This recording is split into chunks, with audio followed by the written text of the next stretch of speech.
Guys बात हो रही है international commission on large dams के बारे में, आई कोल्ड के बारे में। तो जानते हैं इस पर्टिकुलर टॉपिक के बारे में, इंपॉर्टेंट चीजें कुछ।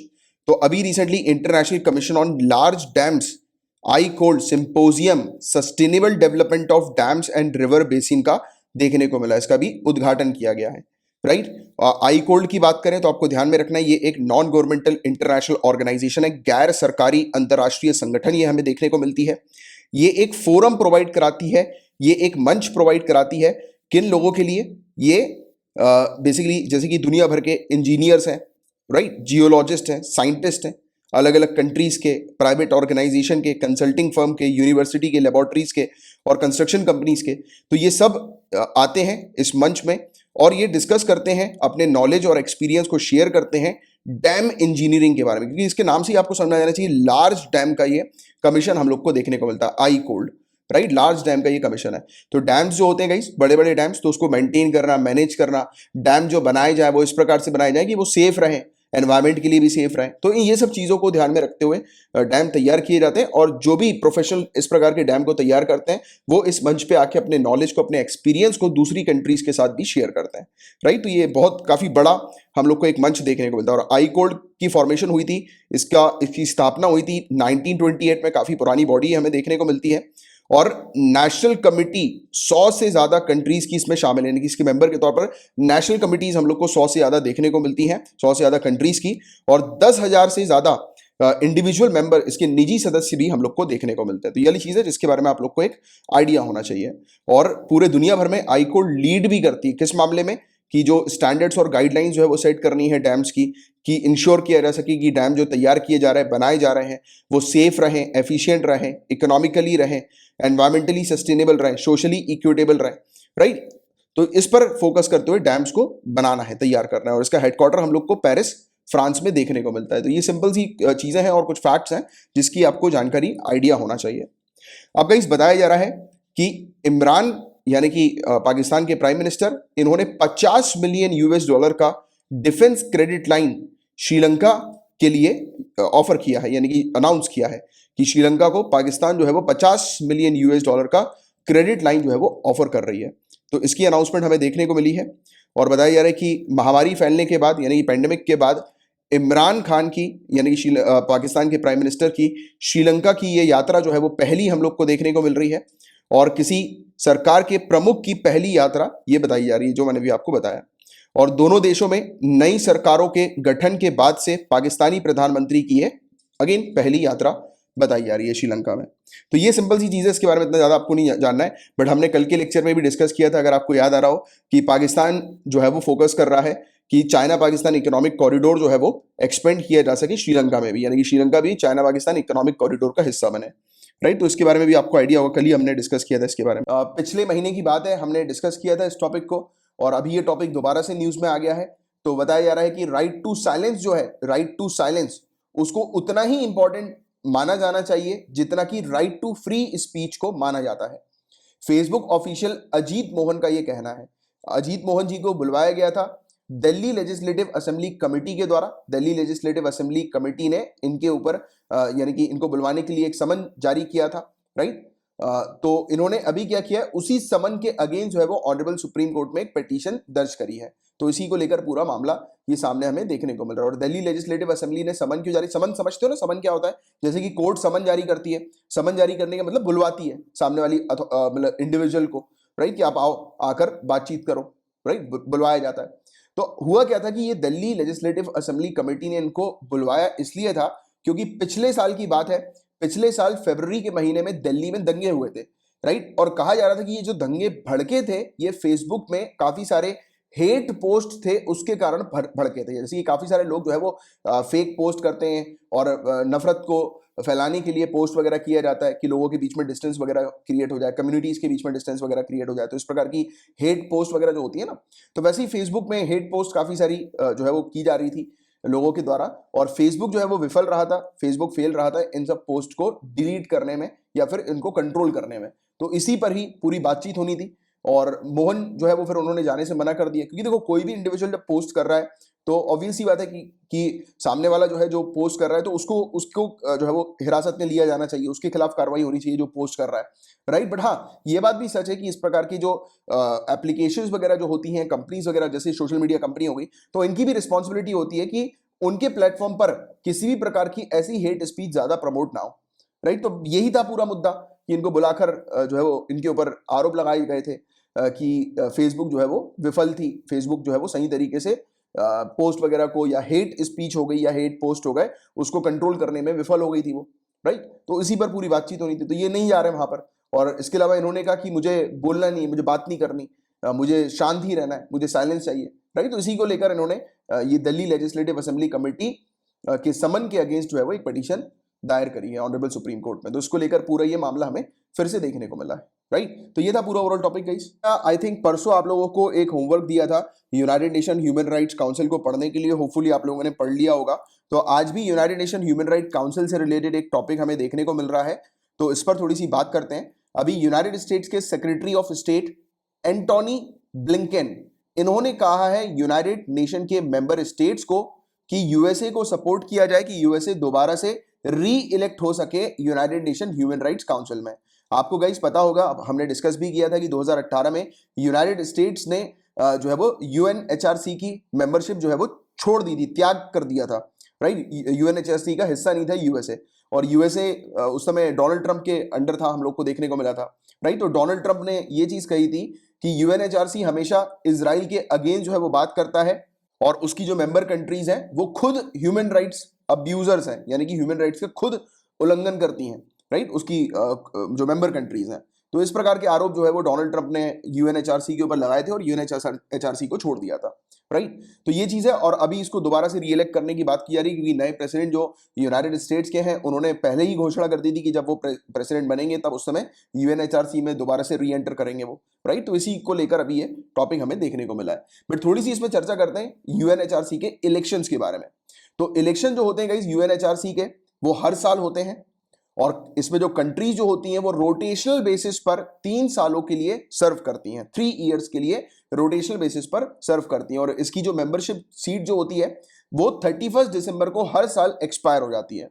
और मेंबर जो होते हैं गाइस वो एलिजिबल नहीं होते इमीडिएट री इलेक्शन के लिए आफ्टर 2 कॉन्सिक्यूटिव टर्म्स, यानी कि एक मेंबर लगातार 2 टर्म्स के लिए इलेक्ट हुए हैं तो फिर उसके बाद वो नेक्स्ट टर्म के लिए जो है वो इलेक्ट नहीं किए जा सकते, राइट। तो ये वाली चीज है, मतलब कि एक किसी इंडिविजुअल ने 2 बार लगातार यूएनएचआरसी के मेंबर बने हुए हैं और उसके बाद फिर उनको गैप देना पड़ेगा 1 साल का, फिर वो कर सकते हैं, लगातार नहीं कर सकते, ठीक है। तो ये वाली चीज आप लोग को इसके बारे में पता होना चाहिए।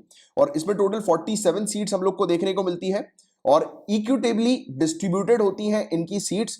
5 रीजनल डिवीजन पर आधारित इनकी सीट्स होती है, Africa, Asia Pacific, eastern Europe, Latin America, Caribbean और वेस्टर्न यूरोप और दूसरी स्टेट्स।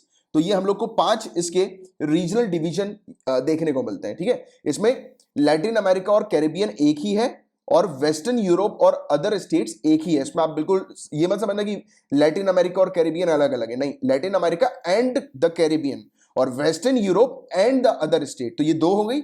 और फिर एक होता है ईस्टर्न यूरोप, और चौथी जो होती है वो एशिया पैसिफिक, और 5वीं अफ्रीका। तो ये 5 रीजन के आधार पर मतलब यानी कि ये 5 रीजन पर मौजूद जो कंट्रीज हैं वो इलेक्ट होती हैं, ठीक है। तो ये वाली चीज है। तो इस तरीके से ये टारगेट करती हैं कि दुनिया के हर एक एरिया से रिप्रेजेंटेशन जो है वो उसमें देखने को मिल सके यूएनएचआरसी के अंदर। और कंट्रीज को मिनिमम 97 वोट्स की आवश्यकता होती है इलेक्ट होने के लिए।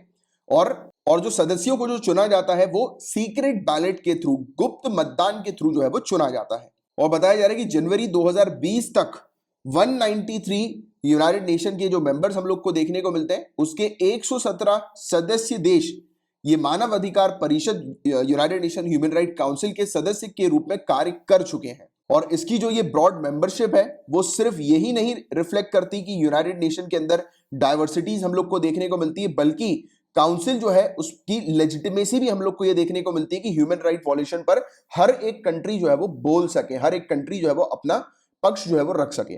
तो ये इस तरीके से होता है कि एक तो 5 रीजनल बेसिस पर जो यानी कि 5 जो एरिया सेट किए हुए हैं कि पूरे दुनिया भर की कंट्रीज जो है उसमें कवर हो जाए, रिप्रेजेंटेशन पूरे दुनिया भर का देखने को मिले, राइट, फर्स्ट पॉइंट। और दूसरा पॉइंट फोकस ये करता है कि सभी को ह्यूमन राइट्स उल्लंघन के बारे में या ह्यूमन राइट्स के बारे में पक्ष रखने का जो मौका जो है वो यहाँ पर दिया जाता है। तो इस प्रकार से इसके इलेक्शन कंडक्ट होते हैं और इस प्रकार से इसके मेंबर्स को चूज किया जाता है। ये था गाइस पूरा ओवरऑल टॉपिक, होपफुली आपको पूरी चीज अच्छे से क्लियर हो गई होगी। गाइस उइघुर मुस्लिम का ये टॉपिक हमें न्यूज में देखने को मिल रहा है। इस टॉपिक को मैं काफी डिटेल में आप लोगों को कवर करा चुका हूं। उइघुर मुस्लिम्स का चाइना के अंदर एक कम्युनिटी, माइनॉरिटी कम्युनिटी हमें देखने को मिलती है उइघुर्स।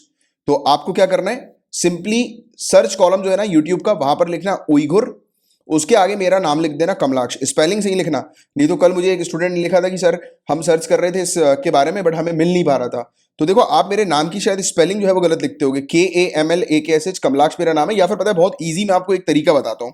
आप क्या किया करो, अपना जो चैनल है ना current affairs by Kamalaksh Jha, उस चैनल पे जाओ।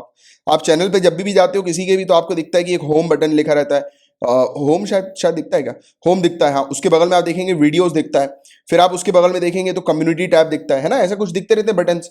आपको वीडियो वाले बटन पे क्लिक करना है। वीडियो वाले बटन पे आप क्लिक करोगे तो पूरी वीडियोस जो है वो आपके एक साथ ओपन हो जाएंगी, जितनी भी वीडियोस अपलोड की जाती हैं।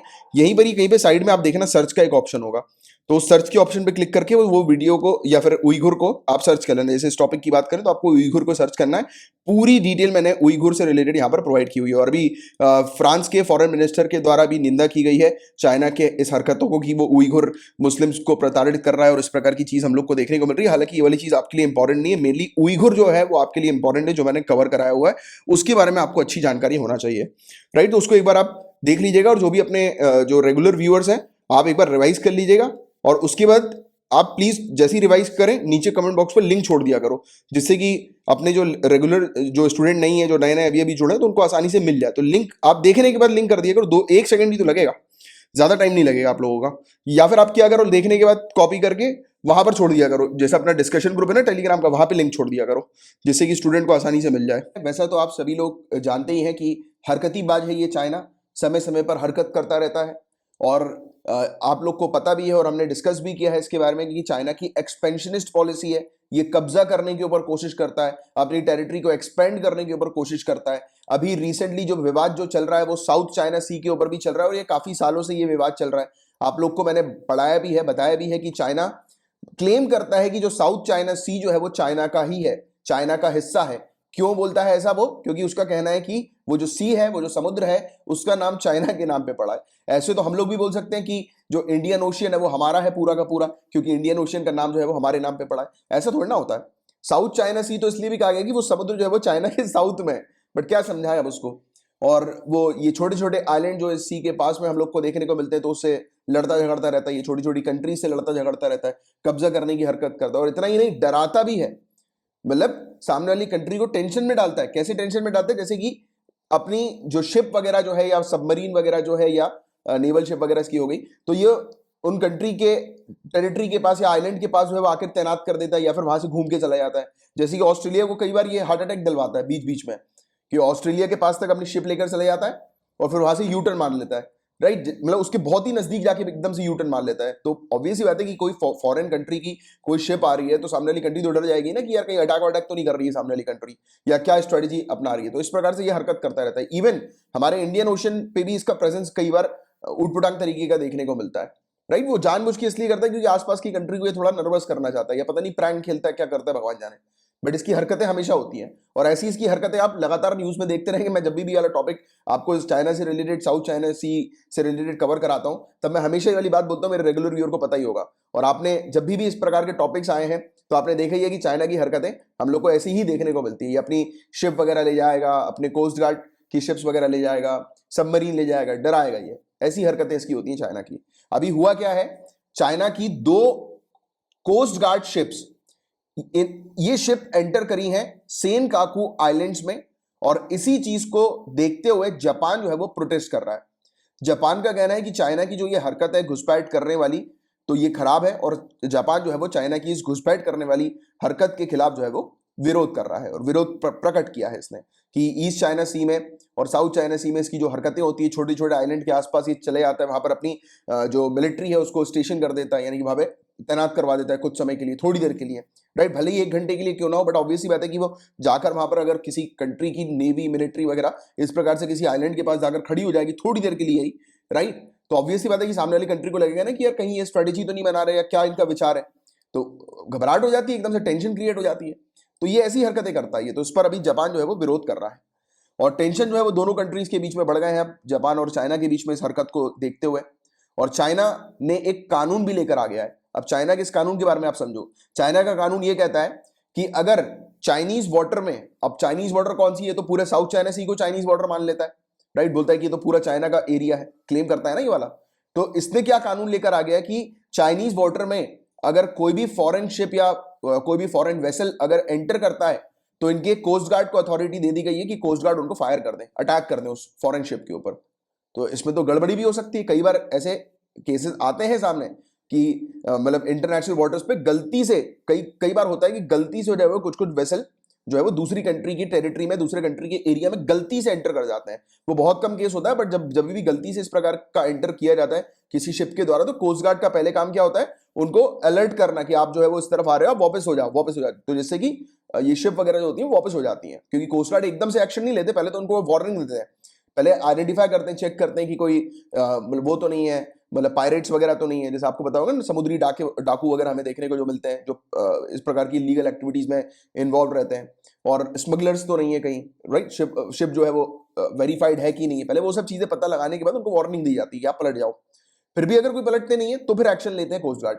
बट यहां पर क्या कहानी कर दी इसने, चाइना ने कहानी ये कर दी कि अब ये चाह रहा है कि इसके वाटर में, यानी कि इसके एरिया में जैसी कोई फॉरेन शिप आएगी तो कोस्ट गार्ड को अथॉरिटी मिल गई है कि कोस्ट गार्ड अटैक कर सकते हैं फॉरेन शिप के ऊपर, फॉरेन वेसल के ऊपर, राइट। और क्या क्या रीजन देते हुए अटैक कर सकते हैं कि वो इलीगल तरीके से सामने वाली कंट्री की शिप जो है वो उनके पानी में आ रही है या फिर उनके एरिया में आ रही है।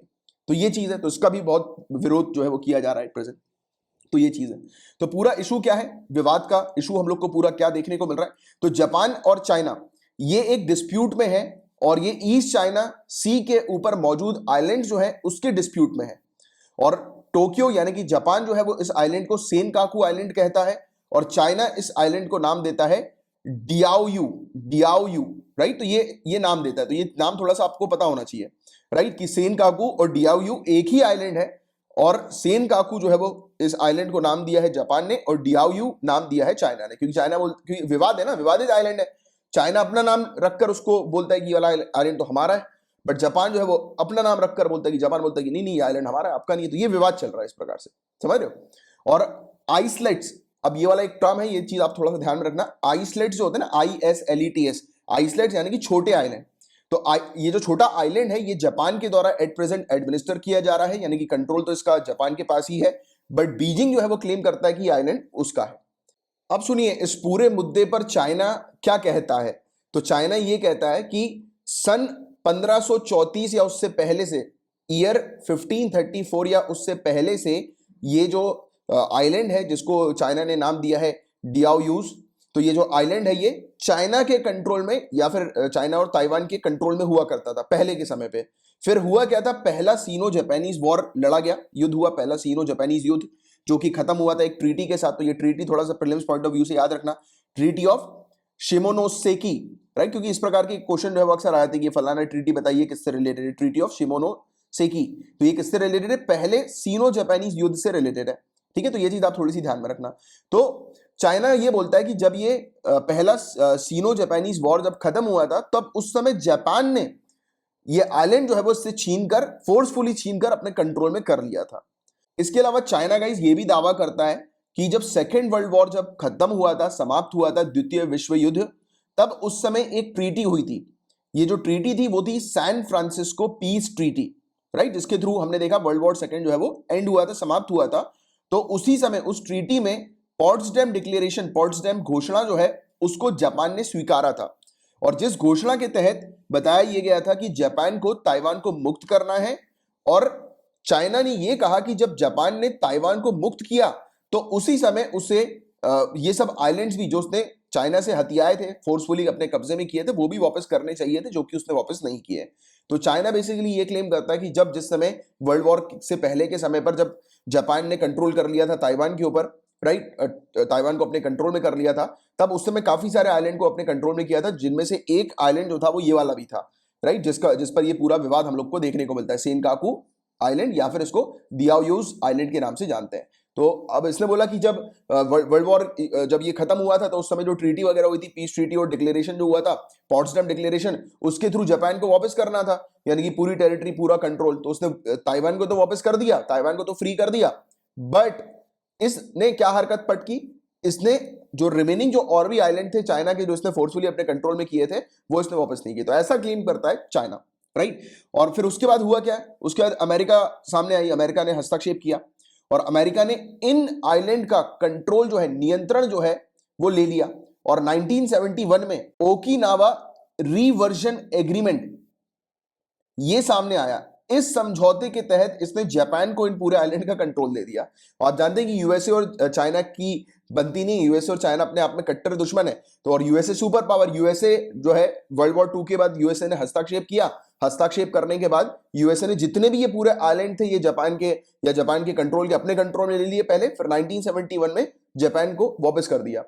मतलब कहीं ना कहीं चाइना ये भी क्लेम करता है कि इस बीच जो चाइना का जो नुकसान हुआ है, इसका ये आइलैंड इसके कंट्रोल में नहीं आया, उसकी वजह यूएसए भी है, क्योंकि यूएसए ने जापान को दे दिया था इसका कंट्रोल, राइट। तो ये वाली चीज है गाइस। फिर उसके बाद क्या हुआ कि चाइना ने मोर और लेस एक्सेप्ट कर लिया था स्टेटस क्यू को। मतलब इन्होंने बोला था कि ठीक है, जैसा आइलैंड जैसा है वैसा ही रहना चाहिए, इस पर कोई भी डेवलपमेंट नहीं होना चाहिए, ये डिस्प्यूटेड है तो इसको डिस्प्यूटेड ही रहने दो, इस पर कोई भी एक्टिविटी कंडक्ट मत करो, राइट। तो ये चीज थी, बट इसने एक शर्त ये रखी थी कि जापान जो है वो किसी भी प्रकार से इंटरफियर नहीं करेगा चाइना की फिशिंग बोट पे, जो कि जापान की टेरिटरी से 12 नॉटिकल माइल की टेरिटरी के बाहर आती है। मतलब कि समझने वाली बात यह है आप लोगों के लिए कि एक जापान है, जापान कंट्री है, जापान कंट्री के बाहर आप देखो, जापान कंट्री से 12 नॉटिकल माइल समुद्री एरिया में बाहर की तरफ जाओ, राइट। तो उसके बाहर जो चाइना की जो भी मतलब फिशिंग बोट्स वगैरह जो आती हैं, तो उसके साथ किसी भी प्रकार का इंटरफेरेंस, किसी प्रकार का हस्तक्षेप जो है वो जापान नहीं करेगा, राइट। तो ये चीज हुई।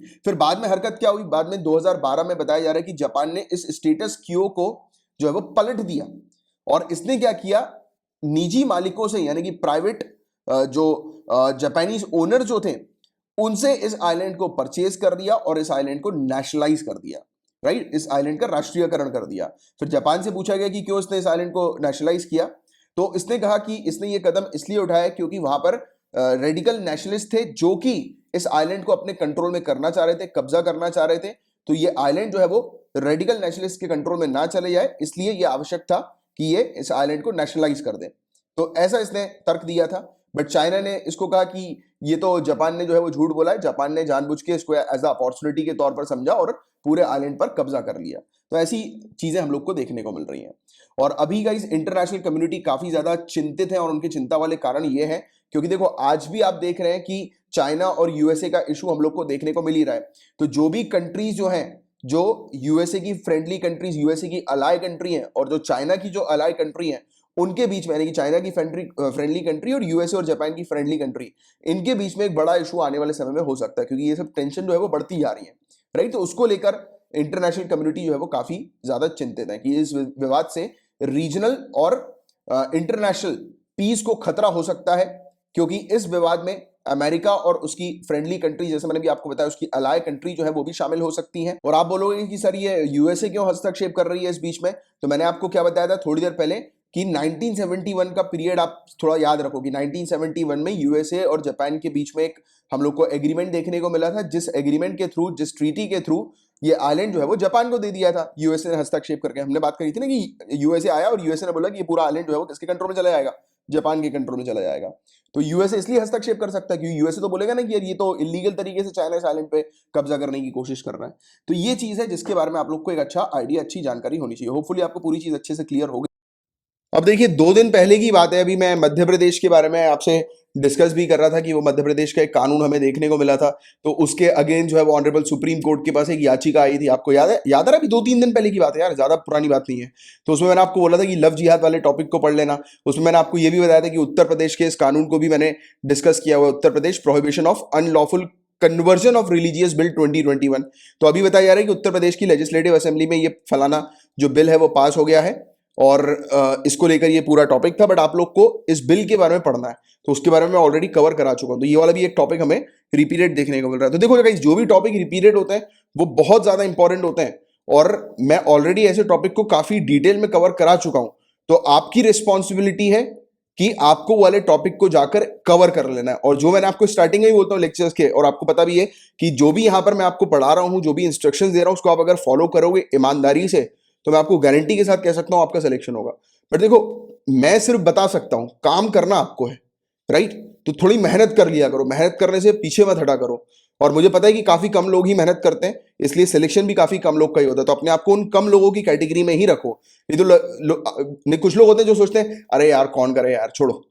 तो यहाँ ये वाला जो दिमाग में ये वाली बात जो आती है ना, अरे यार कौन करे यार, छोड़ो, और जिसके दिमाग में आ गई ना कि हाँ यार सर ने बोला एक बार कर लेते हैं, या भैया ने बोला यार एक बार कर लेते हैं, तो कर लिया करो।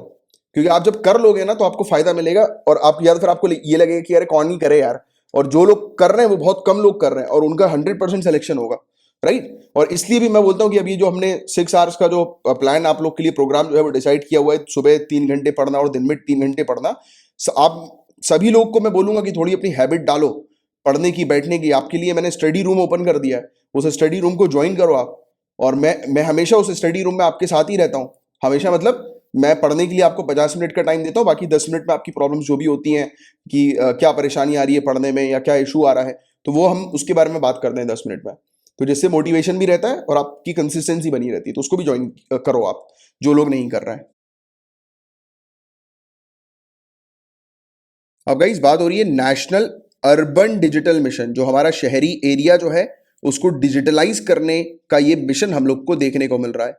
आवास और शहरी मामलों के मंत्रालय द्वारा इसको शुरू किया गया है, ministry of housing and urban affairs के द्वारा इसे लॉन्च किया गया है।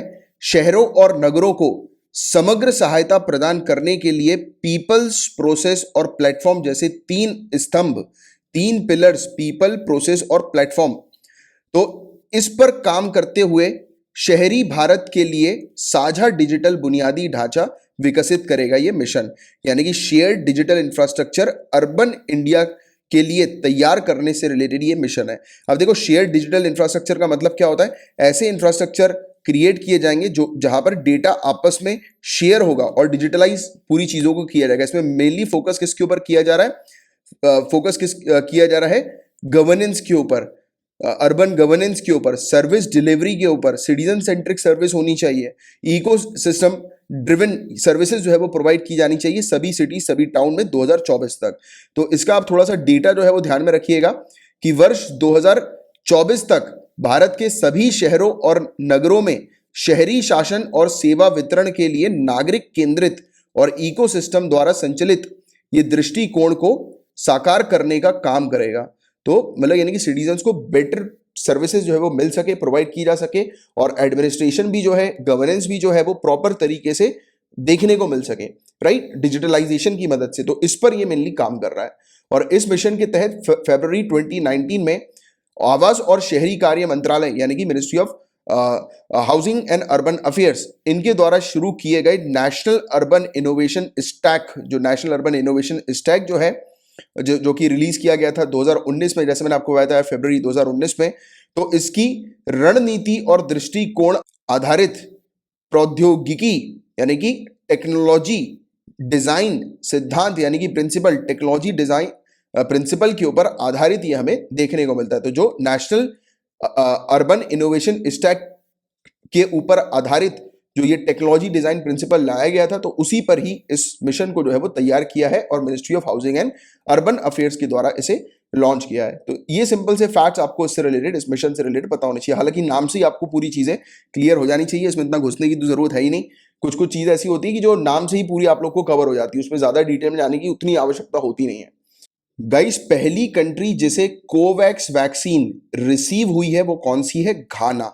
घाना आपको याद रखना है। अभी के अभी आपके लिए एक टास्क है, फटाक से खड़े होइए तुरंत, और आपके दीवार के सामने जो बड़ा सा वर्ल्ड मैप आपने लगा के रखा हुआ है, उस मैप को देखिए और वहां पर घाना कंट्री कहां पर है उसको ढूंढिए और उस पर अपनी फिंगर रखिए। और ये जो छोटी छोटी प्रैक्टिस में जो आपसे करने के लिए कहता हूं ना, ये बहुत आपके लिए इंपॉर्टेंट है। और देखना, इसकी इंपॉर्टेंस जो है वो आज और अभी आपको समझ में नहीं आएगी, बट एग्जाम के समय पर बहुत इसकी इंपॉर्टेंस आपको समझ में आएगी। आराम से कंट्री को देखना, और आपकी दीवार के सामने जो कंट्री को देखने से क्या फर्क पड़ेगा, जब भी आप चलते फिरते जाओगे तो आपने एक लोकेट कर लिया कि हाँ इस जगह पर मैंने देखा था ये फलाना कंट्री। तो आप क्या होगा कि उसको रिवाइज भी जब करोगे और एकदम से अपनी दीवार की तरफ देखोगे ना, तो आपकी जो आंखें और आपका ब्रेन है उसी एरिया पर पॉइंट करेगा। जब भी कभी घाना या उसके आसपास की लोकेशन के बारे में पूछा जाता है तो आपका तुरंत ब्रेन वहीं पर उसी लोकेशन पर जो है वो देखेगा। तो ऐसी जो प्रैक्टिस होती है ना, ये बहुत ज्यादा हेल्पफुल होती है। और लिटरली मैं जो ये आपको प्रैक्टिस करवाता हूं ना, ये साइंटिफिक अप्रूव प्रैक्टिस है जो कि आपकी बहुत मदद करेगी एग्जाम को क्लियर करने में। तो जो भी कहता हूं वो किया करो जरूर, ठीक है।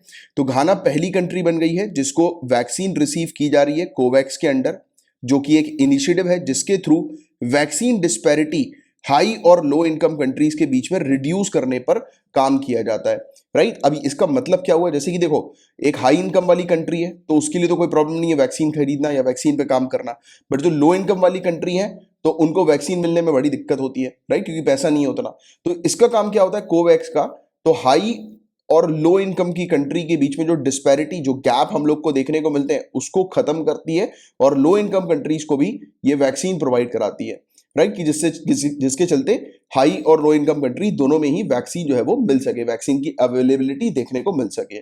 अभी बताया जा रहा है कि 6 लाख डोजेस जो है ऑस्ट्राजेनेका ऑक्सफोर्ड वैक्सीन के, ये हमें देखने को मिल रहा है घाना में। कोवैक्स की बात करें, कोवैक्स क्या है, तो कोवैक्स एक पार्टनरशिप हमें वर्ल्ड हेल्थ ऑर्गेनाइजेशन WHO की और 2 international group Gavi vaccine alliance और coalition for epidemic preparedness innovation, इनकी पार्टनरशिप देखने को मिलती है, ठीक है। और इनका एम क्या है, वैक्सीन्स को डेवलपिंग कंट्रीज में सेंड करना, जैसा मैंने आपको बताया लो इनकम वाली कंट्रीज में वैक्सीन्स को सेंड करना। मेजॉरिटी जो होती है इसकी फंडिंग की वो हाई इनकम कंट्री से आती है, इसमें हाई इनकम कंट्री जो है वो सपोर्ट करती हैं, और इंटरनेशनल ऑर्गेनाइजेशंस जैसे कि bill and Melinda Gates foundation, तो ये इनको सपोर्ट करते हैं, राइट, फंडिंग इनको प्रोवाइड कराते हैं जिससे कि ये वैक्सीन वगैरह डिलीवर कर सके। तो ये वाली बात है जिसकी आपको जानकारी होनी चाहिए, आइडिया होना चाहिए।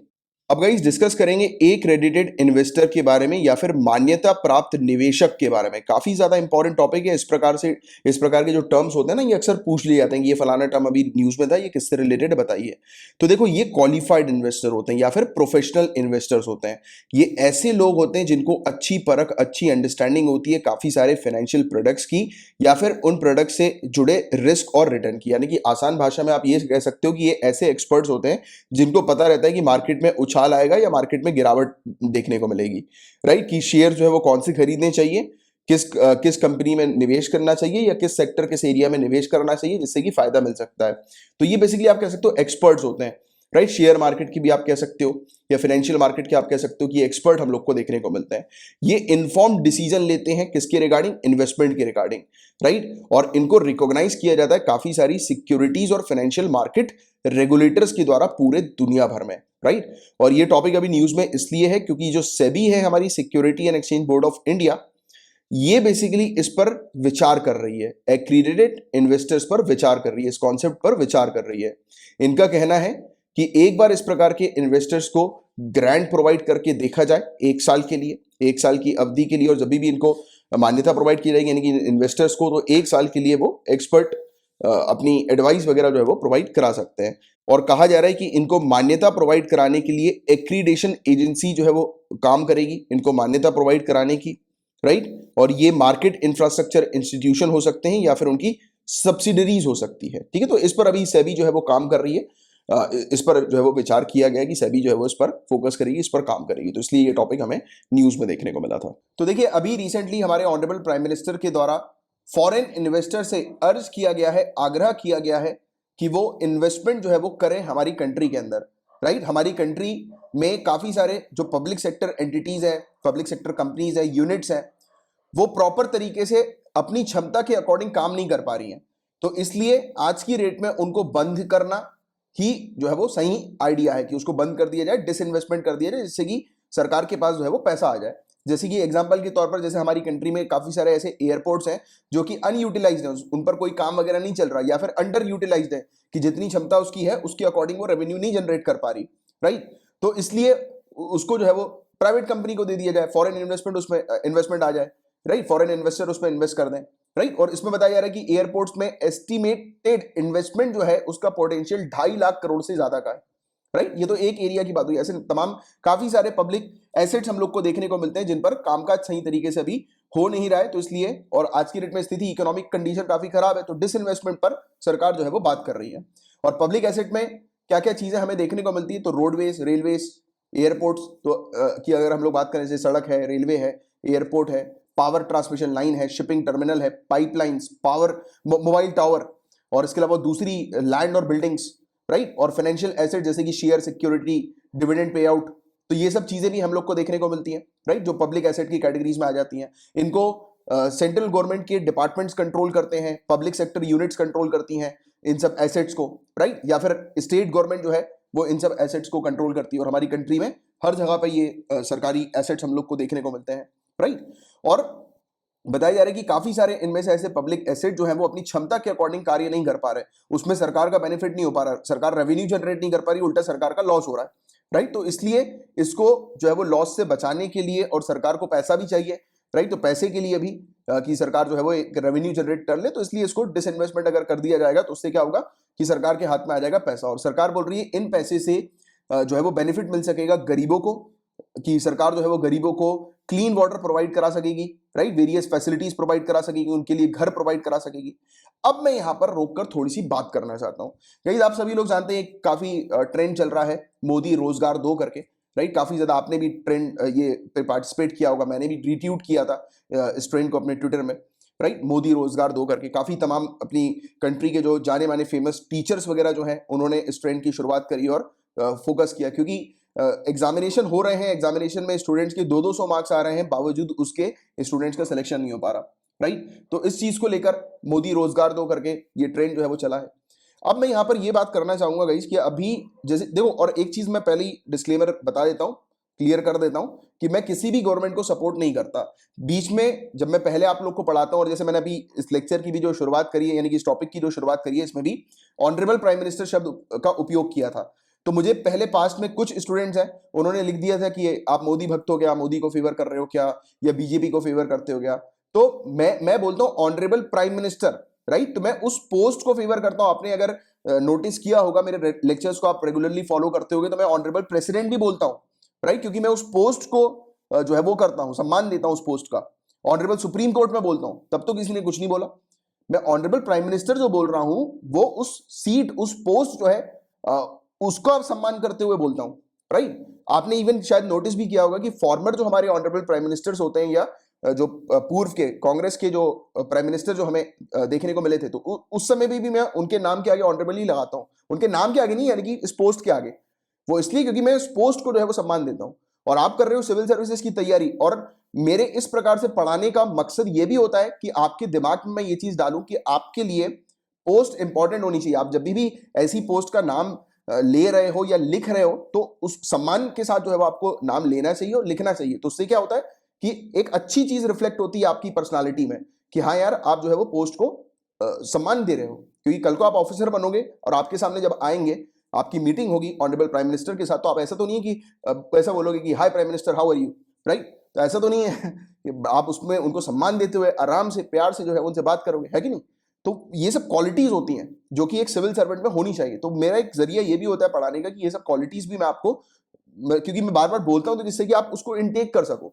और दूसरी बात, मैंने हमेशा, मेरे रेगुलर व्यूअर इसको बहुत अच्छे से जानते हैं, और ये चीज मैंने क्लियर भी करी है कि मैं हमेशा आप लोग को एक ही चीज बोलता हूं कि आपको पॉलिटिक्स के चक्कर में नहीं पड़ना है, किसकी सरकार है किसकी नहीं है उसके चक्कर में नहीं पड़ना है। आपको पढ़ना है कि किस स्कीम से सिटीजन को फायदा मिल रहा है, कौन सी स्कीम अच्छी है, कौन सी स्कीम खराब है, या उस स्कीम के अंदर क्या लूप होल है, क्या डिसएडवांटेजेस उस स्कीम के हैं।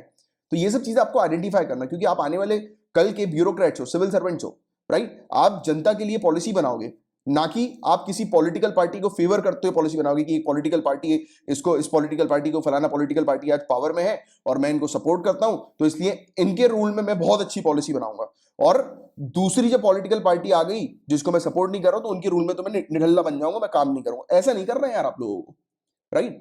आप लोग सिविल सर्वेंट्स हो, आप लोग को जनता के लिए काम करना है आने वाले समय में। तो आपको अपना माइंडसेट बिल्कुल क्लियर ये रखना है कि पॉलिटिकल पार्टी से आपका कोई लेना देना नहीं है। और अब जो मैं बात करने जा रहा हूं उससे आपको क्लियर हो जाएगा कि मैं किसी भी पॉलिटिकल पार्टी को सपोर्ट नहीं करता हूं। तो देखो अभी हम किस चीज की बात कर रहे हैं, देखो इस आर्टिकल में जो मैं बताने जा रहा हूं वो चीज नहीं लिखी है, ये मैं अपनी एनालिसिस आपको दे रहा हूं जो कि आपके लिए काफी ज्यादा इंपॉर्टेंट है। तो देखो अभी सरकार ने क्या बोला इस आर्टिकल में कि हमारे जो पब्लिक सेक्टर यूनिट्स हैं, एरियाज जो हैं, वो अपनी क्षमता के अकॉर्डिंग काम नहीं कर पा रहे। क्यों? क्योंकि वहां पर लोग नहीं है, ह्यूमन रिसोर्स नहीं है। तो बजाय इन सब एसेट्स को बेचने के सरकार सरकारी नौकरियां बढ़ा सकती है ना, सरकारी नौकरी रिलीज कर सकती है, एम्प्लॉयमेंट जनरेट कर सकती है कि जिससे कि ये सब एरिया जो है उसमें लोगों को जॉब्स मिल जाए। ये नहीं कर रही सरकार। सरकार बोल रही है कि ये बेच देंगे, हम लोग डिसइन्वेस्टमेंट कर देंगे और बेचने के बाद इससे जो पैसा आएगा उससे गरीबों का घर बनाएंगे। अरे गरीब को नौकरी दे दो, वो घर खुद बना लेगा। गरीब को नौकरी दे दो, वो अच्छा पीने का पानी भी अरेंज करवा लेगा, क्योंकि वो आत्मनिर्भर बन जाएंगे ना। बातें तो बड़ी बड़ी कर रहे हैं हम लोग कि आत्मनिर्भर आत्मनिर्भर बनने की, बट आत्मनिर्भर बन पा रहे हैं क्या? नहीं बन पा रहे, क्योंकि हम तो उस टाइप का काम कर रहे हैं कि वेलफेयर के नाम पर भी हम लोग फोकस कर रहे हैं कि इस तरीके से दो, यानी कि सोर्स मत प्रोवाइड कराओ, कि कमाने का सोर्स मत दो, उनको आदत लगा दो कि उनको बस मिलता रहे। ऑब्वियस सी बात है कि कोई एक इंसान है, अगर उसको सरकार पूरी चीज ऐसे देती रहेगी, जॉब नहीं देगी, तो जब उसके पास जॉब नहीं होगी तो वो हमेशा ही पॉवर्टी में रहेगा। हमारी कंट्री इतने सालों से पॉवर्टी में, गरीबी में क्यों है? उसकी वजह ये एक और ये भी है कि हम लोग कार्य किसके ऊपर करते हैं? सब्सिडी के ऊपर, इसके ऊपर और उसके ऊपर और फलाना चीजों के ऊपर। अरे उसकी जगह एम्प्लॉयमेंट जनरेट कर दो, ऑटोमेटिकली लोगों को जॉब मिलेगी, लोग काम करेंगे और ऑटोमेटिकली हमारी देश जो है वो तरक्की करेगा। तो ऐसी चीजें भी जो मैंने अभी आपको बताई, आप कहीं पर लिख लो, क्योंकि इस आर्टिकल में ये वाली चीज मेंशन नहीं है, तो इस तरीके से भी आप यूज कर सकते हैं। और ये गलत नहीं है जो आज की डेट में मोदी रोजगार दो करके ट्रेंड चल रहा है, बिल्कुल सही बात है।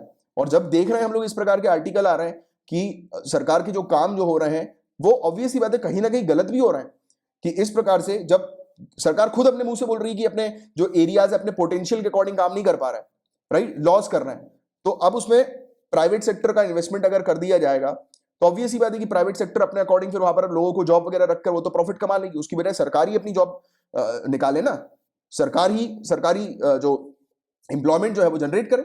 लोग तो कितनी सालों से मेहनत कर रहे हैं, कितने लगे हुए लोग सरकारी नौकरियों के लिए, बट नौकरी जो है वो देने के लिए तैयार नहीं है सरकार, गवर्नमेंट नौकरी देने के लिए तैयार नहीं है, राइट। तो इस पर भी आप लोग को थोड़ा सा ध्यान में रखना है। तो मैंने सोचा था कि मैं जब किसी चीज के बारे में बात करूंगा, जैसे कि ये मोदी रोजगार 2 के बारे में जब बात करूंगा, तभी बात करूंगा जब एक आप लोगों के लिए एक सपोर्टिव आंसर मुझे मिलेगा। क्योंकि मेरा काम, देखो सिविल सर्वेंट्स आप लोग आने वाले समय के हो, मेरा काम है आपको प्रॉपर फैक्ट्स और फिगर के साथ आपकी एनालिसिस करवाना। अभी मैं एकदम से आकर एक वीडियो बनाकर बोल दूं मोदी रोजगार दो, ऐसा करो वैसा करो, तो मजा नहीं आएगा। मजा तब आएगा जब आपकी पढ़ाई के साथ साथ मैं उसको लिंक करते हुए आपको बता दूं, कि जिससे कि आपका पढ़ने का काम भी हो गया और आपको जो एग्जैक्ट जो चीजें काम की है आज की डेट में, जिसकी जरूरत है, राइट, कि सरकार किस प्रकार से ऑपरेट करे, उसकी भी आपको इक्वली एनालिसिस जो है वो आपकी हो गई है ना। तो ये चीजें तो मैं चाह रहा था कि इस प्रकार का कोई आर्टिकल आए उस पर मैं बात करूं। देखिए आर्टिकल आ गया और मैंने आज बात करी इस पर, राइट। तो क्योंकि मेरा फोकस रहता है यार गाइस कि आप लोग को सही डायरेक्शन प्रोवाइड करना और सही तरीके से, जिसकी रिक्वायरमेंट है आपके एग्जामिनेशन के लिए। और पॉलिटिकल पार्टी के चक्कर में तो कोई पढ़ना नहीं, वो मेरा स्टूडेंट होगा ही नहीं या होगी ही नहीं अगर वो पॉलिटिकल पार्टी के चक्कर में लगे होते हैं। यार पॉलिटिकल पार्टी के भक्त मत बनो, बनना है भक्त अपनी जगह बनो, बट यहां पर पढ़ाई करने के लिए आओ। यहां पर पढ़ाई जो कर रहे हो और मैं जैसा बोल रहा हूं उसके अकॉर्डिंग करोगे तो सक्सेस मिलेगी ही मिलेगी। और एक और चीज, एक मैं वार्निंग भी देना चाहता हूं, वार्निंग इन द सेंस आपको अलर्ट प्रोवाइड कराना चाहता हूं कि आप जब अपने मेंस का आंसर लिखें तो उसमें यह भी ध्यान में रखना कि आपका आंसर न्यूट्रल होना चाहिए, बैलेंस्ड अप्रोच वाला होना चाहिए। आपने सुना होगा काफी सारे टॉपर से, क्योंकि और काफी सारे ऐसे लोगों से जो उन्होंने महंगी कोचिंग करी है, या फिर आपने अगर महंगी कोचिंग करी भी होगी तो वहां पर जो मौजूद एजुकेटर्स होते हैं, टीचर्स होते हैं, वो आपको यही सब चीजें बताते हैं जो कि मैं आपको यहाँ पर फ्री में प्रोवाइड कराता हूँ, राइट। तो आपका जो आंसर होना चाहिए वो बैलेंस अप्रोच का इसलिए होना चाहिए, उसका मैं आपको रीजन भी बताता हूँ। काफी सारे लोग रीजन नहीं बताते हैं। तो आपका बैलेंस अप्रोच का आंसर इसलिए होना चाहिए जैसे कि आपने आज की करंट की जो सरकार है, रूलिंग पार्टी है, उसको आपने क्रिटिसाइज करना शुरू कर दिया, उनकी पॉलिसीज को अपने आंसर में।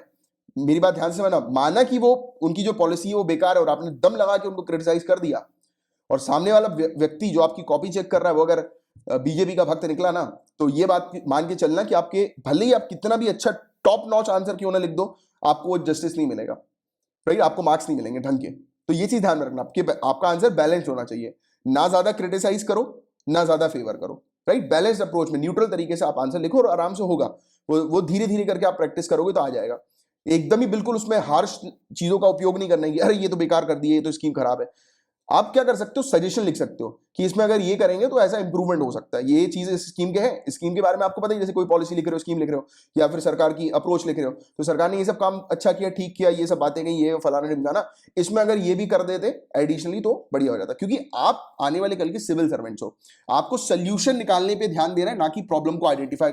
प्रॉब्लम को आइडेंटिफाई करना भी अपनी जगह सही है, बट सोल्यूशन भी साथ में होना चाहिए, क्योंकि प्रॉब्लम तो हर कोई आइडेंटिफाई कर लेगा, बट उसको कैसे रिजॉल्व करना है वो ही एक इंसान को ऑफिसर बना देता है। कि ऑफिसर का काम क्या होता है, आने वाले समय की जो प्रॉब्लम्स है, जो परेशानियां हो सकती हैं, तो उनको पहले से ही उसकी फोरकास्टिंग कर लेना, पहले से ही उसका अनुमान लगा लेना कि अच्छा ऐसा हो सकता है, इसमें अगर हम लोग ऐसा करेंगे तो फायदा मिल सकता है। तो इस तरीके से यार आपको अप्रोच करनी है अपने आंसर के अंदर, राइट। तो ये है गाइस, और कहीं ना कहीं ये बात सच भी है कि हमारी कंट्री के अंदर जो एम्प्लॉयमेंट को लेकर जो प्लानिंग जो चल रही है वो काफी पुअर चल रही है, राइट। कि हम लोग अपने जो एसेट्स हैं उसको, सरकारी एसेट्स को बेचने की जगह वहां पर अगर एम्प्लॉयमेंट अरेंज करवा देंगे, तो जो सरकारी एसेट जो सरकार बोल रही है कि वो अपनी क्षमता के अकॉर्डिंग काम नहीं कर पा रही, तो अपनी क्षमता के अकॉर्डिंग काम करेगी और लोगों को जॉब भी मिल जाएगी, लोग खुश हो जाएंगे, उनकी पूरी फैमिली खुश हो जाएगी, फैमिली चलेगी, उनकी फैमिली को सपोर्ट मिल जाएगा, इकोनॉमिकली सपोर्ट, राइट। तो इसलिए गरीबी जो जो नहीं हट पा रही है हमारी कंट्री से, उसकी ये भी वजह है कि प्रॉपर तरीके से एम्प्लॉयमेंट जनरेट नहीं हो पा रही है, राइट। तो ये वाले पॉइंट भी आप मेंशन करिएगा। और इसमें बताया गया कि इकोनॉमिक वे में कि सरकार के काफी सारे एसेट्स हैं जिनकी कीमत 50 करोड़ के आसपास की हमें देखने को मिलती है, और उनके पास पोटेंशियल है 500 करोड़ कमाने का, राइट। बट वो सब ऑप्टिमली यूटिलाइज, यानी कि उतनी क्षमता के अकॉर्डिंग वो नहीं कार्य करी। जब सरकार खुद बहुत बता रही है, आर्टिकल के थ्रू खुद चीजें मेंशन की जा रही है कि क्षमता जो है वो एसेट्स की 500 करोड़ कमाने की, बट वो कमा नहीं पा रही है, इसके कारण से सरकार को बेचना पड़ रहा है, राइट। तो ऐसा होता है क्या? उसको आप फिर खुद बेवकूफ हो जो बेचने की बात कर रहे हो, राइट। आपको तो उसको बेचने की जगह वहां पर ह्यूमन रिसोर्स को लगा देना चाहिए, या फिर वहां की जो प्रॉब्लम्स है उसको रिजॉल्व करके वहां पर अपॉइंट करना चाहिए डिपार्टमेंट्स वगैरह। तो ये वाली चीज यहां पर बताई जा रही है। अच्छा, इसमें आप लोग को ये भी दिमाग में आ सकता है कि सर अगर अगर कोई फॉरेन कंपनी अगर इन्वेस्टमेंट कर देती है, जैसे मान लेते हैं कि एक खाली जमीन है, उस जमीन पर सरकार को एक इंफ्रास्ट्रक्चर क्रिएट करना है, तो सरकार क्या बोल रही है प्राइवेट कंपनी से कि आओ यहां पर पैसा लगाओ, इंफ्रास्ट्रक्चर क्रिएट करते हैं, राइट। तो उसमें भी तो लोगों को जॉब मिलेगी मिलेगी, माना मैंने मिलेगी, बट जो ऑलरेडी जो एरियाज हैं, राइट, जिन जिन पर काम किया जा सकता है, सिर्फ जो है वो ह्यूमन रिसोर्सेज को इंक्लूड करके, ह्यूमन रिसोर्सेज को तैनात करके, तो वो क्यों नहीं किया जा रहा? चलो मैं एक बार ये बात मान लेता हूं मैं कि सरकार को एक नया प्रोजेक्ट शुरू करना है, उसकी अगर सरकार बात करे तो फिर मैं मान लेता हूं कि हाँ यार ठीक है, ये वाली बात सही कह रही है सरकार की, सरकार का पैसा नहीं है प्रोजेक्ट शुरू करने के लिए, पीपीपी पर काम करना चाह रही है, ठीक है, कि एक नया प्रोजेक्ट शुरू हो रहा है। बट यहां पर तो बात हो रही है कि जो ऑलरेडी काफी सारे एसेट्स हैं सरकार के, जहां पर सरकार ने इन्वेस्टमेंट किया हुआ है, बट वो अपनी क्षमता के अकॉर्डिंग काम नहीं कर पा रहे। क्यों? क्योंकि ह्यूमन रिसोर्स की कमी है। तो ऐसी एरियाज पर तो आपको एम्प्लॉयमेंट जनरेट करवानी चाहिए ना। तो मैंने ये वाले पॉइंट भी इसलिए मेंशन कर दिए क्योंकि आपके दिमाग में ये भी डाउट आ सकता है कि सर अगर फॉरेन कंपनी आएगी, इन्वेस्टमेंट करेगी, तो उसमें तो फायदा तो होगा ही ना, वहां पर भी तो लोगों को जॉब मिलेगी। लोगों को माना मैंने जॉब मिलेगी, बट सरकारी जॉब और प्राइवेट जॉब का अलग ही डिफरेंसेस हम लोग को देखने को मिलते हैं, राइट। और दूसरी बात, फॉरेन कंपनी जो आएगी वो तो जो प्रॉफिट अर्न करेगी वो तो अपने जेब में फॉरेन कंट्री में ले जाएगी कि नहीं ले जाएगी, ये वाली बात भी तो समझो आप। इस पॉइंट को भी तो फिगर आउट करो कि फॉरेन इन्वेस्टमेंट जो होगा, तो फॉरेन इन्वेस्टमेंट ऐसी तो नहीं कि दान देने के लिए कर दिया, नहीं है ना, रिटर्न भी चाहिए होता है। जैसे कि मैं हूं, मैं अगर कहीं पर पैसा लगाऊंगा तो मुझे रिटर्न भी तो मिलना चाहिए, तभी तो मैं लगाऊंगा। मैं अगर किसी दूसरी कंट्री में अपना पैसा लगा रहा हूं तो मैं क्यों लगाऊंगा? ऐसे ही लगाऊंगा कि बस मेरे पैसे डुबाना है मुझे, मैं तो रिटर्न के लिए करूंगा। तो और ऑब्वियस ही बात है, private sector profit making sector है, तो कहीं ना कहीं प्रॉफिट किसके हाथ में जा रहा है? फॉरेन लैंड में जा रहा है, जो कि हमारी जीडीपी को कंट्रीब्यूट करने में जो सहायता दे सकता था, उसकी बजाय हम लोग फॉरेन लैंड में, फॉरेन कंट्रीज को अपॉर्चुनिटी दे रहे हैं कि आओ यहां पर आके हमें एक्सप्लॉइट करो, है कि नहीं? ये वाली बात भी समझना आप लोग, राइट। बट अगर किसी प्रोजेक्ट की बात करती कंट्री कि हाँ मैं एक नया फलाना प्रोजेक्ट शुरू करना है, इसके लिए वी वांट पीपीपी, तो फिर समझ में आता है कि हाँ चलो ठीक है, ये सही अप्रोच पे जा रही है। बट ऑलरेडी जो एसेट्स हैं उस पर सही तरीके से, और ऐसा भी नहीं है कि हमारी कंट्री में क्वालिफाइड लोग नहीं, कितने क्वालिफाइड लोग हैं जो कि आज की डेट में बेरोजगार है, तो उनको रोजगार दो ना, उनको एम्प्लॉयमेंट दो, राइट। तो ये था गाइस पूरा ओवरऑल टॉपिक, इसके बारे में मुझे आपको बताना था, और यही सब चीजें हैं इसके अंदर। इसमें मैं बट फिर भी थोड़ा सा आप लोग को बेनिफिट्स वगैरह कुछ चीज़ें बता देता हूँ।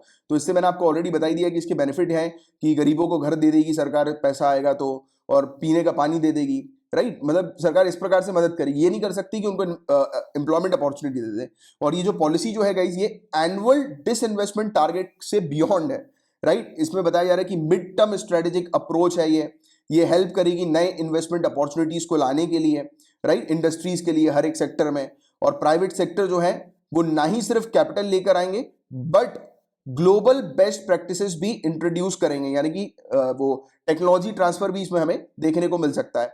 और क्वालिटी मैन पावर और मॉडर्नाइज एंटरप्राइज जो है वो हमें देखने को मिलेगी। क्वालिटी मैन पावर की बात हो रही है हमारी कंट्री के अंदर, मतलब मैन पावर नहीं है क्योंकि क्वालिटी वाली, जो क्वालिटी मैन पावर चाहिए। अब क्या बताएं, चैलेंजेस की बात की जाए, यानी कि इसमें हम लोग को क्या क्या क्या चैलेंजेस, क्या क्या चुनौतियां देखने को मिल रही है। तो ये एक सेंसिटिव डिसीजन मेकिंग प्रोसेस है जिसकी आवश्यकता है कि इसमें प्रॉपर तरीके से वैल्यूएशन एसेट का किया जाए, कि यानी कि जो जो भी चीज हम लोग प्राइवेट सेक्टर के हवाले देने वाले हैं, तो वो जो एसेट है हमारा, उसकी क्या वैल्यू है, इसका प्रॉपर वैल्यूएशन होना चाहिए। और फ्यूचर इंफ्रास्ट्रक्चर की नीड को ध्यान में रखते हुए और प्राइवेट सेक्टर की एबिलिटी को फुलफिल करने और टारगेटेड तरीके से फुलफिल करने हेतु जो है वो इसको डिजाइन करके ही जो है वो आगे बढ़ाना चाहिए। तो ये सब चुनौतियां इसमें हमें देखने को मिल रही हैं। और ये इक्वली इंपॉर्टेंट ये भी है कि लोगों की भी सहमति होनी चाहिए। हमारी कंट्री के जो सिटीजन हैं, हमारी कंट्री के सिटीजन जो है वो ये कभी नहीं चाहेंगे ना कि प्राइवेट हैंड पे, जो चीज मैंने अभी आपको समझाई कि प्राइवेट हैंड पे यानी कि प्राइवेट प्लेयर्स के हाथ में पब्लिक इंफ्रास्ट्रक्चर चला जाए। क्योंकि देखो एक बात बहुत आसान मैं बात आपको बताऊंगा जिसको आपको समझने में मतलब क्लियर हो जाएगी पूरी बातें। आप खुद देखो गाइस कि अगर जैसे कि रेलवे स्टेशन की मैं बात करता हूं, रेलवे स्टेशन पर कई बार आप देखते होंगे कि काफी सारे ऐसे लोग जो हैं जो कि ट्रेन वगैरह में जो है वो सामान बेचते हैं। जैसे आपने देखा होगा कि बच्चे वगैरह भी कई बार आते हैं मूंगफली बेचना और ये सब सामान बेचना, राइट। तो ऐसे लोगों का जो खर्चा पानी है, उनका जो परिवार जो चल रहा है वो इस प्रकार से ट्रेन के अंदर सामान बेचकर चल रहा है। पॉपकॉर्न वगैरह और ये सब आपने कभी ट्रैवल किया होगा, देखा होगा, नोटिस किया होगा, राइट।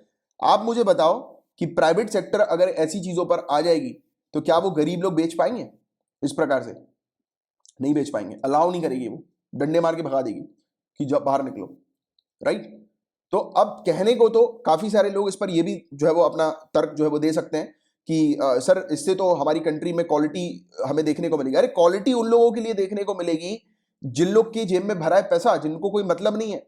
बट जो गरीब लोग हैं उनके लिए अपॉर्चुनिटी का क्या? उनके लिए तो कोई अपॉर्चुनिटी नहीं दिख रही है मुझे यहाँ पर, राइट। जिनको पॉपकॉर्न बेचकर, चाय पानी बेचकर थोड़ा जिनका घर परिवार चल जाता था, पैसे निकल जाते थे, जिनके रात का खाना खा पाते थे जो लोग, अगर इस प्रकार से प्राइवेट सेक्टर का इन्वॉल्वमेंट गंभीर तरीके से देखने को मिलेगा पब्लिक सेक्टर यूनिट्स में या अंडरटेकिंग्स में या एरियाज में, तो दिक्कत तो बढ़ सकती है। किसको दिक्कत बढ़ सकती है? गरीबों को।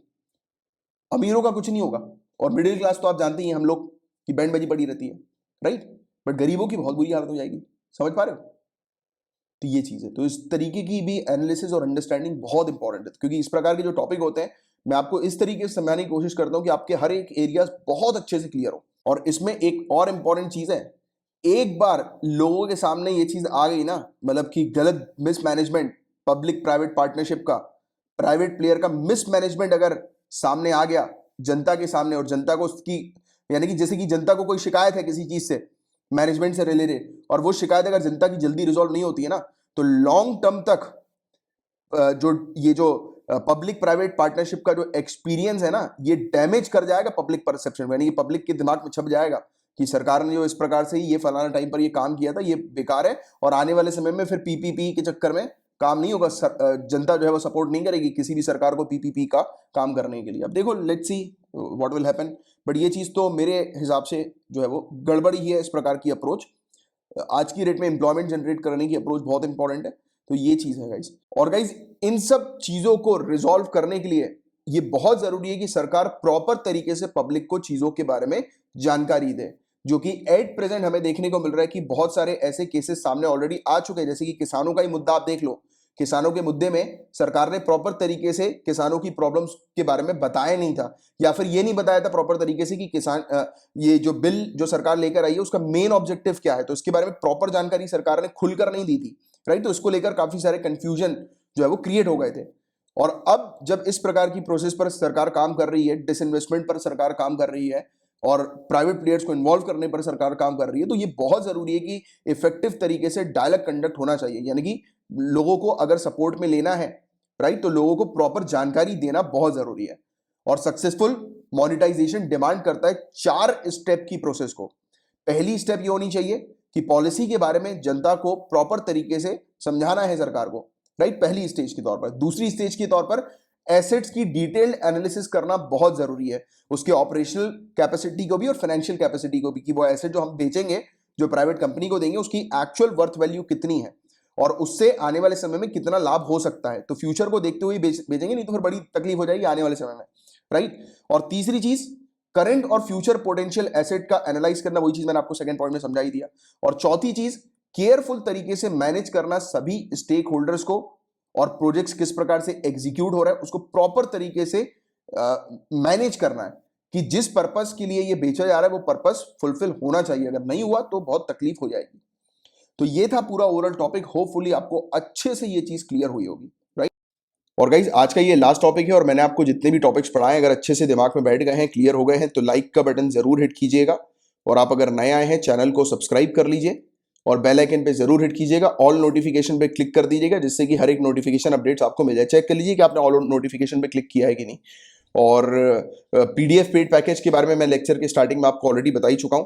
और आज है सैटरडे, कल संडे वाला दिन है, कल आपके लिए वीकली कंपाइलेशन लेक्चर का प्रोवाइड किया जाएगा रिवीजन के लिए आपके। और दिन में जो है वो आपको एमसीक्यू प्रोवाइड किया जाएगा, मल्टीपल चॉइस क्वेश्चन पिछले हफ्ते के पूरे जितने भी टॉपिक्स आए हैं उनसे रिलेटेड एमसीक्यू आपको प्रोवाइड किया जाएगा आपकी प्रैक्टिस के लिए। और दिन में 12 बजे के आसपास ये एमसीक्यू जो है वो आपका सेशन होगा, लाइव सेशन होगा क्वेश्चन आंसर का, तो उसको जरूर अटेंड कीजिएगा, राइट। तो अब अपन मिलेंगे मंडे के दिन, यानी कि अब अगली क्लास जो होगी डेली करंट अफेयर्स की मंडे की होगी। और रेगुलर स्टूडेंट्स को ऑलरेडी पता ही है, जो नए स्टूडेंट्स हैं उनको मैं बता दूं कि संडे वाले दिन के जो टॉपिक्स होते हैं, क्योंकि संडे वाले दिन एक तो आपके रिवीजन के लिए होता है और दूसरा एमसीक्यू की प्रैक्टिस अब से संडे वाले दिन करवाई जा रही है। तो मंडे वाले दिन जो होता है, तो उस दिन संडे की न्यूज भी कवर की जाती है, मंडे की भी की जाती है, और कभी कभी अगर संडे की ज्यादा न्यूज होती है तो वो मंडे ट्यूसडे को कवर की जाती है। तो इसका मतलब मैं आपको इसलिए एक्सप्लेन कर रहा हूं कि इसका मतलब ये है कि एक भी दिन की न्यूज यहाँ पर छूटती नहीं है। अगर संडे को ऑफ है तो उस दिन की न्यूज भी जो है वो छोड़ी नहीं जाती, राइट। तो यहाँ पर पूरी चीज आपकी कवर करवाई जाती है, इसलिए तो दावे के साथ कहता हूं कि यहाँ पे जो पढ़ रहे हो आप, उसी से रिलेटेड क्वेश्चन जो है वो एग्जामिनेशन में पूछे जाएंगे। इसके प्रूफ देख सकते हो नीचे डिस्क्रिप्शन पर। अब थोड़ा सा होमवर्क है आप लोगों के लिए। होमवर्क में आप लोगों को national commission for schedule caste जो है वो पढ़ना है, राइट। इसके बारे में आप पढ़िए, इससे रिलेटेड अपने नोट्स बनाइए। और अभी ये टॉपिक न्यूज में इसलिए क्योंकि नए चीफ हम लोग को national commission for schedule caste के देखने को मिले, विजय संपला जी, तो ये नए चीफ है, तो इसलिए ये टॉपिक न्यूज में था। बट लक्ष्मीकांत से आपको national commission for schedule caste जो है वो पढ़ना है, ठीक है। तो चलो, ये था एक होमवर्क आप लोगों के लिए, ये करिएगा, इससे रिलेटेड हैंड रिटन नोट्स बनाइएगा। और अगर आप होमवर्क कर लेते हैं तो नीचे कमेंट बॉक्स में लिख देना सर होमवर्क डन, मुझे पता लग जाएगा आपने होमवर्क कंप्लीट कर लिया। अब मिलेंगे अपन मंडे को, तब तक के लिए bye bye, take care, have a great day ahead, Tata.